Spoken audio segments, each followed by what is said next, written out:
Olá, bom dia, boa tarde, boa noite a vocês, meus amigos e minhas amigas, boa madrugada também, sejam todos muito bem-vindos e bem-vindos ao nosso espaço. Aqui estamos ao vivo em definitivo no Spreaker Podcast, temos 15 minutos para falarmos ao vivo, né? E você que gostar dessa podcast específica para o YouTube, dá um like, se você não gostar dá um dislike, comenta aí, vê o que você acha aí, mandar um grande beijo para minha amada Elisângela, um beijão para o meu amado filho Emmanuel, papai te manda de montão. Hoje, dia 17 de março de 2023, no meu relógio são exatamente 16 horas e 38 minutos em ponto. Eu falo ao vivo aqui da cidade americana, que pertence à região metropolitana de Campinas, interior do estado de São Paulo. Dito isso aí, meu amigo e minha amiga, eu gostaria de falar com vocês hoje sobre as entidades de classe, né? Grupos sociais, enfim, qualquer que seja a denominação de grupos de pessoas. Pode ser civil, de empresários, né, de magistrados, de pessoas, comunidade de bairro, enfim, qualquer que seja a nomenclatura, onde tem um grupo de pessoas que tenham interesses afins. Então, o professor Olavo de Carvalho sempre nos diz que, muitas vezes, né, você está numa classe ali, e essa classe não é porque você está nela que ela vai representar você. Muitas vezes ela vai representar interesse de outras pessoas que se apossaram dessas classes. Entende a questão? Então, por mais que você queira estar no coletivo, a sua evolução, a sua percepção, quer seja financeira, emocional e espiritual também, por que não? Ela vai ter muitas vezes um caminho solitário. E o silêncio, na literatura védica, é dito que Deus é o silêncio. Olha só que louco, né? É o silêncio. E é no silêncio que você percebe as coisas. Você fica quietinho e tentando ouvir sua mente ali, você tem que ficar parado, né? O silêncio significa muitas coisas dentro da cultura védica indiana milenar, né? Que eu sempre estou citando aqui. Então você tem aí grupos de conservadores, grupos de progressistas, de sociocomunistas, enfim, qualquer que seja a denominação, né?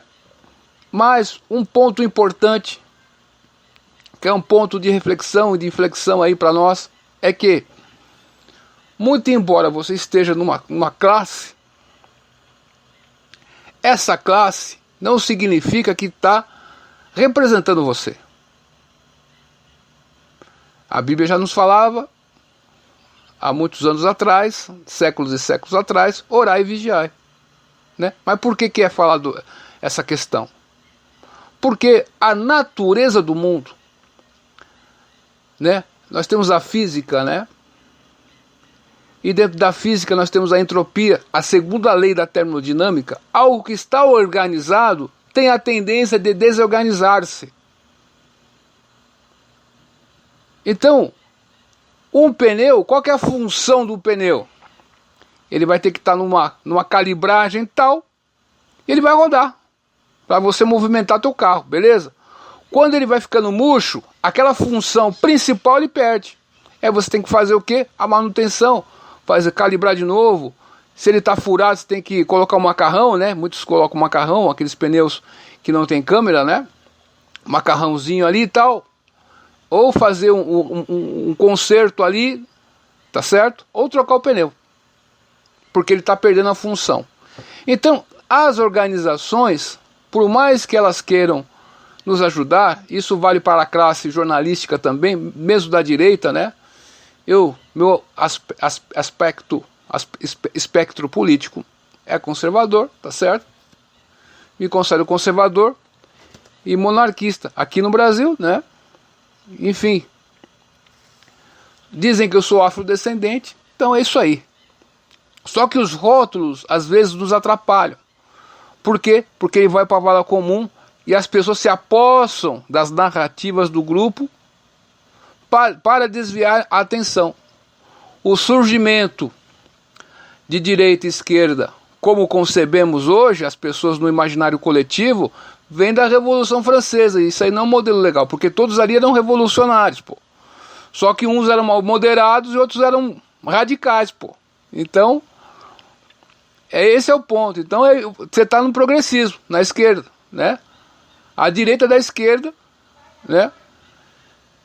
E, enfim, então, quando você tem isso em mente, você percebe, pô, muitos jornalistas, ao comentarem algo, eles pecam. Mesmo conservadores ali que eu vejo, falam assim, pô, eles pecam nesse pontinho aí, por quê?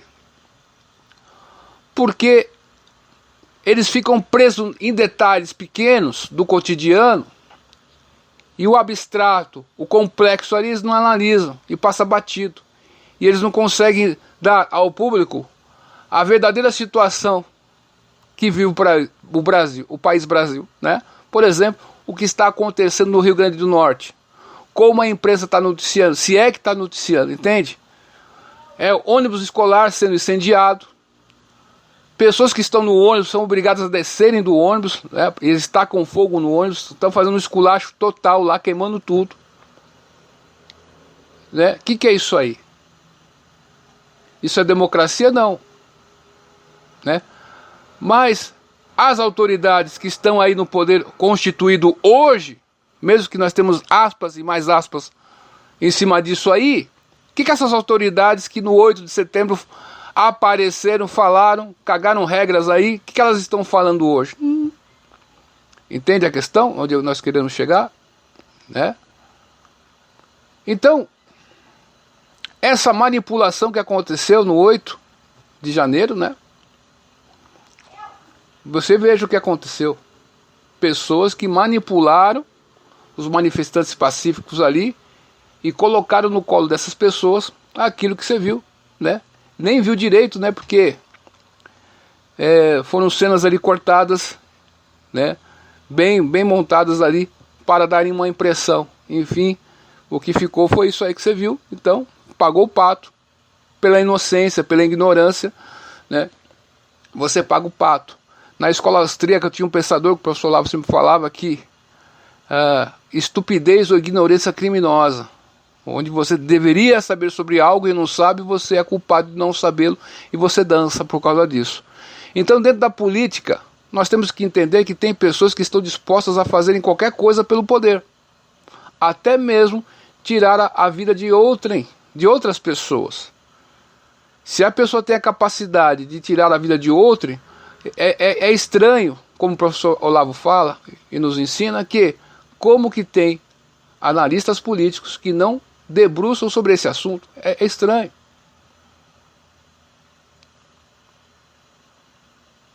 Então, nós estamos discutindo algo com a cartilha do progressismo, dessa cultura que nós estamos dentro dela, que nem o peixe na água. Então, para a gente sobreviver a esse mundo caótico aí que aí está, nós temos que sair dessa atmosfera, fazermos uma anamnese em nós mesmos, rastrear a origem dos nossos pensamentos, tá certo? E ver, cara, fui infectado, cara. Eu tenho que me limpar, eu tenho que me purificar.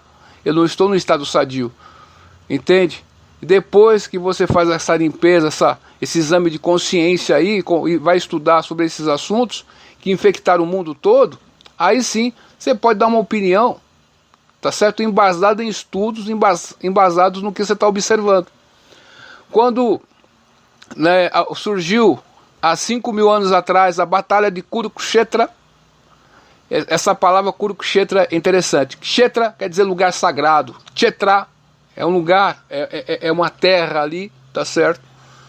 E o rei Kuru, que antecedeu os Pandavas e os Kauros, os Pandavas também eram Kuros, tá certo? E Maharaja Kuru, o grande rei, ele estava arando a terra. E o rei Indra deu risada daquilo. Pô, o que você quer fazer? Ah, eu tô arando essa terra aqui porque quem morrer aqui vai pro planeta celestial. E aí Indra, que vive no planeta celestial, deu risada. E ele continuava. Devido à insistência dele, Indra deu a bênção por conselho de outros semideus, que não é Deus, tá certo? São materiais, têm longas vidas, têm poderes materiais, mas não são Deus, tá certo? E deu as bênçãos. Quem morrer nesse local sagrado de Kurukshetra irá para a Swargaloka, os planetas celestiais, tá certo? Aí que vem essa terra Kurukshetra. E em Kurukshetra, esse local que foi escolhido, né? Prabhupada explica muito bem isso no Bhagavad Gita como ele é. Os Kurus e os Pandavas estavam aí peleando, guerreando, né? Os Pandavas estavam em números menores e conseguiram ganhar a batalha, tá certo? Mas o que acontece ali nessa batalha de Kurukshetra, né? Os Pandavas estavam do lado de Krishna, que era Deus, né? E isso é importante. Por quê?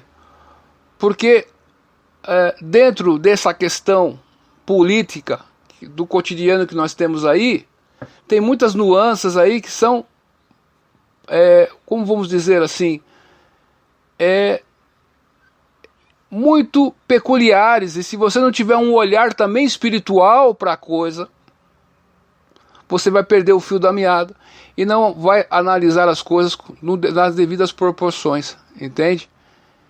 Então, dentro desse mundo de dualidade, sempre isso vai existir, nessa dualidade, né? Raga doeshas vimuktastu, o Bhagavad Gita fala isso, tá certo? Nós temos que superar apego e aversão. Então os grandes sábios, não importa se é do Ocidente ou do Oriente, eles chegaram nessa conclusão, né, de superar os rótulos, de superar esse estado de coisas para poder observar as coisas na perspectiva correta. E no campo de batalha de Kurukshetra, no santo diálogo entre Krishna e Arjuna, que originou o Bhagavad Gita como ele é, o que Krishna falou? Olha, essa corrente de sucessão discipular, né? Evam param paraptam. Essa corrente, essa ciência, ela fala de mestre e discípulo, Arjuna. Mas, por causa da corrupção, alguma coisa, algum desvio, Yoganasta Parantapa. O que aconteceu? Essa tradição foi interrompida, essa tradição foi desviada. E eu estou aqui, nesse lugar sagrado de Kurukshetra, restabelecendo o fio da meada.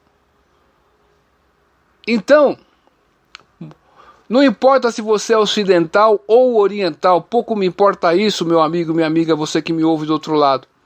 O que importa é que, não importa o aspecto que nós estamos seguindo, em algum ponto, as tradições foram rompidas e foram desviadas, né, para um caminho nefasto. E quando você tenta fazer essa anamnese, essa purificação, examinar a consciência para ver as coisas na perspectiva correta, você pode, com a bênção de Deus e dos grandes Vaishnavas, tá certo? Consegue aí reencontrar esse fio da meada, essa conexão dessa corrente aí, desse parampara, evam parampara, entende? Então você recupera a tradição. Tradiu quer dizer aquele que traz a mensagem, né, meu? Que está sempre sendo trazida a nós. É o mensageiro, né? Então essa mensagem foi interrompida. E nós vemos isso, muito barulho, dentro do aspecto brasileiro, por exemplo. Hoje, em 2023, os comentaristas que temos aí, né, nós observamos que faltam esse detalhe que o professor Olavo tanto fala, tá certo? Esse pessoal não consegue superar essa questão. Aí fica naquele trivial, né?